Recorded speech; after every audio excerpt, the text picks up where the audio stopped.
اعوذ باللہ من الشیطان الرجیم بسم اللہ الرحمن الرحیم والنازعات نزعا والنادعات غرقا والناشطات نشطا والصابحات سبحا فالسابقات سبقا فالمدبرات امرا الی آخرہ۔ ہمارا درس تفسیر قرآن کے سلسلے سے چل رہا ہے۔ 30ویں پارے کی تفسیر اس سیمسٹر میں ترم جاری میں تدریس کی جا رہی ہے۔ 5 دروس مکمل ہوئے اور حالات اور موقع کی نزاکت کو مد نظر رکھتے ہوئے بہت تفصیلی دروس نہیں پیش کیے جا رہے ہیں۔ کافی حد تک اختصار کو ملحوظ خاطر رکھا جا رہا ہے۔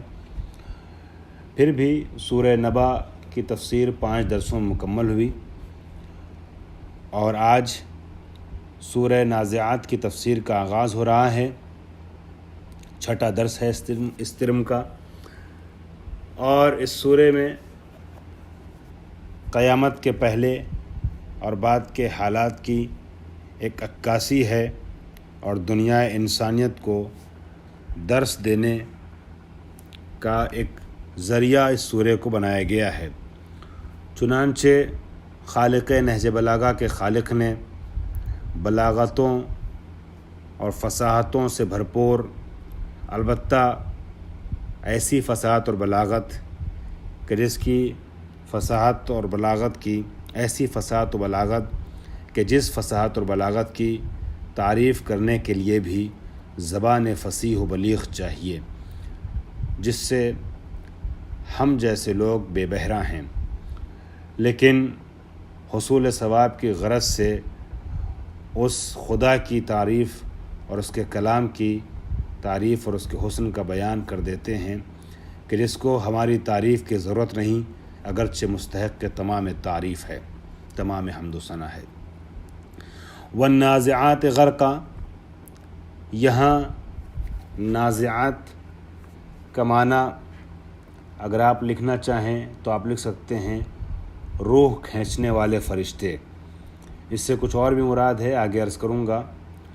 اور غرقہ سے مراد ڈوبنا، یعنی ڈوب کر سختی کے ساتھ کسی چیز کو نکالنے کے لیے اس لفظ کا استعمال کیا جاتا ہے۔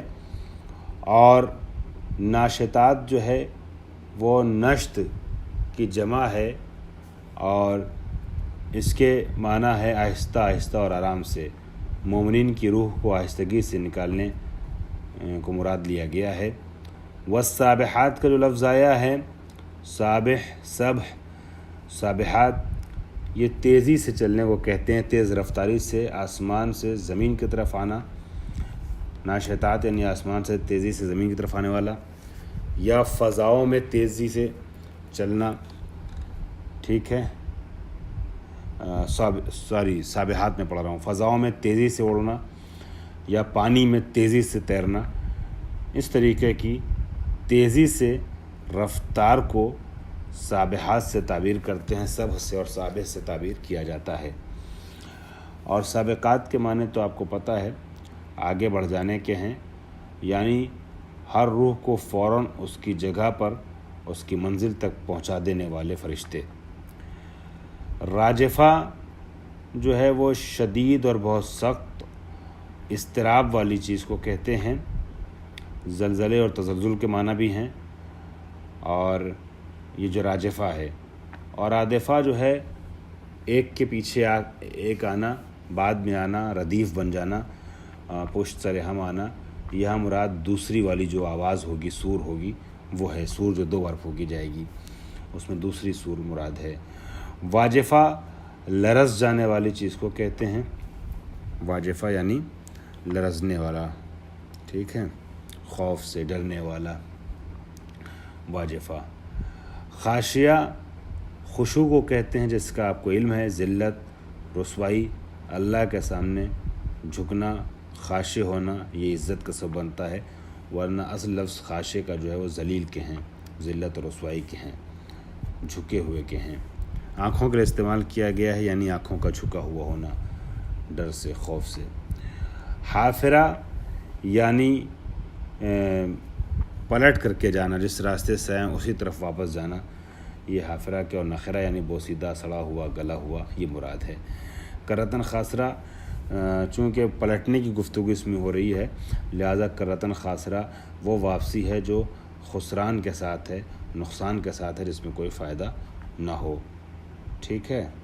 زجرتم واحدہ کا بھی لفظ قرآن مجید میں آگے اسی آیت میں استعمال ہوا ہے، فإنما ہی زجرۃ واحدہ۔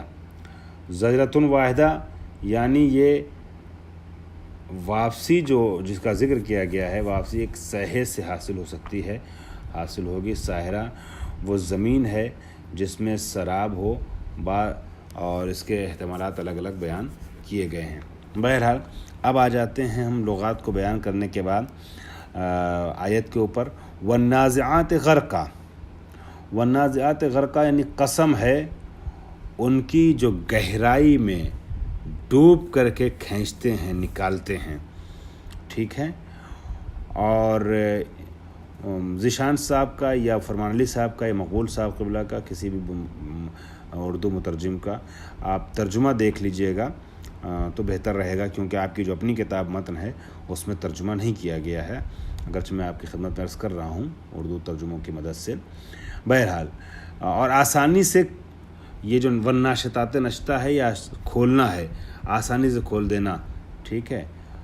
اور ابھی میں عرض کروں گا یعنی مومنین کی روح کو آسانی سے نکال لینا، یہ مراد ہے۔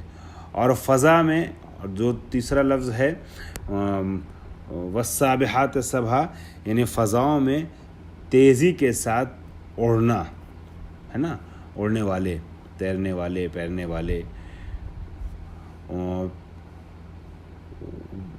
والسابقات سبقا فالمدبرات امرا، پھر تیز رفتاری سے سبقت کرنے والے، یعنی یہ وہ فرشتے کہ جو تیزی سے روح لے کر کے چلے جائیں گے روح کو اس کی منزل تک پہنچانے کے لیے۔ پھر امور کا انتظام کرنے والے، فا یہاں آیا اس لیے پس اور پھر کا ترجمہ اردو میں ہوگا، امور کائنات کو انجام دینے والے، یعنی وہ امور، وہ ذمہ داریاں جو اللہ نے ان کو سونپی ہیں اسے انجام دینے والے، ٹھیک ہے۔ ان 5 آیتوں پہ بھی ٹھہرتے ہیں اور اس کے بعد آگے کی آیتوں کا ترجمہ کرتے ہیں۔ یہ فرماتے ہیں اقسم اللہ تعالی، اللہ کا ذکر نہیں کیا ہے نام احتراماً، اقسم تعالی کہا ہے، یعنی پروردگار عالم نے قسم کھائی ہے ملائکہ کی۔ 3 احتمالات یہاں پر ہیں کہ جن لوگ جس کی قسم کھائی گئی ہے وہ کون کون ہو سکتے ہیں۔ تفسیر نمونہ میں بھی نسبتاً تفصیل سے اس کتاب کے مقابلے میں ان تینوں احتمالات کو پیش کیا گیا ہے۔ آپ کی خدمت میں ایک پیراگراف ہے آدھے صفحے کا، اس پیراگراف کا میں ترجمہ کر رہا ہوں، لیکن آپ کو اس پیراگراف کے ترجمے پہ زیادہ دھیان نہیں دینا ہے۔ آپ پریشان نہ ہوئیے کہ عربی متن میں نے آپ کے حوالے کر دیا ہے، آپ کو اصل مفہوم اپنے ذہن میں بٹھالنا ہے۔ ترجمہ اگر تھوڑا بہت عربی ترجمہ اردو میں آپ کرنے میں امتحان میں مشکلات کا شکار ہوتے ہیں آپ لوگ، تو آپ لوگ زیادہ پریشان نہ ہوئیے گا، اصل مفہوم آپ کا کے لیے واضح ہونا چاہیے۔ قرآن کے جو الفاظ ہیں وہ ضرور پوچھے جائیں گے امتحان میں، مثال کے طور پر نازعات کا لفظ پوچھا جا سکتا ہے چاہے ٹیسٹی امتحان میں چاہے تشریح کے، اس سے مراد کیا ہے، لیکن ضروری نہیں ہے کہ یہ جو مفسر محترم نے مثلاً یہاں پہ برفقن یا بعنفن لکھا ہوا ہے تو اس کا معنی بھی لفظی معنی آپ سے پوچھا جائے، مفہوم آپ کے ذہن میں رہنا چاہیے۔ تو والنازعات غرقا والناشطات نشطا والسابحات سبحا فالسابقات سبقا فالمدبرات امرا، لفظی ترجمہ میں نے ان کا کر دیا ہے۔ اس کے بعد آئیے فرماتے ہیں تفسیر میں اقسم اللہ تعالیٰ، پروردگار عالم نے قسم کھائی ہے ملائکہ کی، وہ ملائکہ کہ التی تنزع من اقصى ابدانہم، کہ جو بدن کی گہرائی سے جا کر کے روح کو نکال لیتے ہیں، یعنی فرشتے کے جو روح نکالنے والے ہیں، روح قبض کرنے والے ہیں۔ نازعات سے مراد وہ یہ ہیں۔ وتنشط ای تخرج ارواحهم بعنف او ارواح المؤمنین برفق، وہ فرشتے کے جو کافروں کی روح کو سختی سے نکالتے، عنف یعنی سختی سے نکالتے ہیں، اور رفق یعنی آسانی سے، دوستی سے، رفیق مومنین کی روحیں جو آسانی سے نکالتے ہیں۔ وَتُصْبِحُ بِهَا كَالسَّابِحِ بِشَيْءٍ فِي الْمَاءِ، جیسے پانی میں کوئی چیز لے کے تیز دوڑتا ہے، اپنے دیکھا ہوگا اگر پانی کا جو گیم آتا ہے اس پانی میں واٹر پولو ہو، واٹر فٹ بال وغیرہ ہوتا ہے، وہ سب آپ نے دیکھا ہوگا تیزی سے بھاگتے ہیں لے کر کے. تو جیسے پانی میں کوئی تیزی سے لے کچھ بھاگنے والا ہوتا ہے اس کے لیے سابق کا استعمال کرتے ہیں. یا مراد یہ کہ فرشتے جو روح نکال لیتے ہیں وہ ہوا میں تیزی سے جاتے ہیں، اپنی منزل تک روح کو پہنچاتے ہیں. ٹھیک ہے. فتصبح الارواح الی محلها، اور روح کو اس کی جگہوں تک پہنچاتے ہیں. فتدبر حسب امرت به، یہ مثلا میرے خیال جسمن جو لکھا ہے یہ اشتباہن لکھا ہے حسب ما امرت به، یعنی پھر وہ فرشتے اسی، یعنی یہ مدبرات جو ہیں نا، مدبرات مؤنث کا لفظ ہے، یہ مدبرات جو ہیں یہ امور کو ویسے انجام دینے لگتے ہیں جیسے ان کو کہا گیا ہے، یعنی باقی امور انجام دیتے ہیں پروردگار عالم کی طرف سے، جو حکم ہے اس پہ عمل کرتے ہیں. او ما عدا الاولین للملائکہ، یا یہ کہ دو شروع والے چھوڑ کر کے باقی ملائکہ کے لیے ہے. 3 آیتیں جو ہیں والسابحات سے لے کر کے ملائکہ کے لیے ہیں فالمدبرات تک، یہ ایک احتمال دے رہے ہیں. ٹھیک. اللاتی تصبح، یہ ملائکہ جو یہ 3 کام کرتے ہیں، تیزی سے جاتے ہیں روح کو لے کر کے، اے تسرع فی مزیہا، ٹھیک ہے، اس کو لے کے جاتے ہیں تیزی سے. فتصبح الی ما، تیزی سے گزرتے ہیں، الی ما امرت بہی، اس چیز کی طرف جاتے ہیں صورت کے ساتھ کہ جس کا امر ان کو ملا ہے. فتدبر امرہ، بس اس کے امر کا ادارہ کرتے ہیں، تدبیر کرتے ہیں.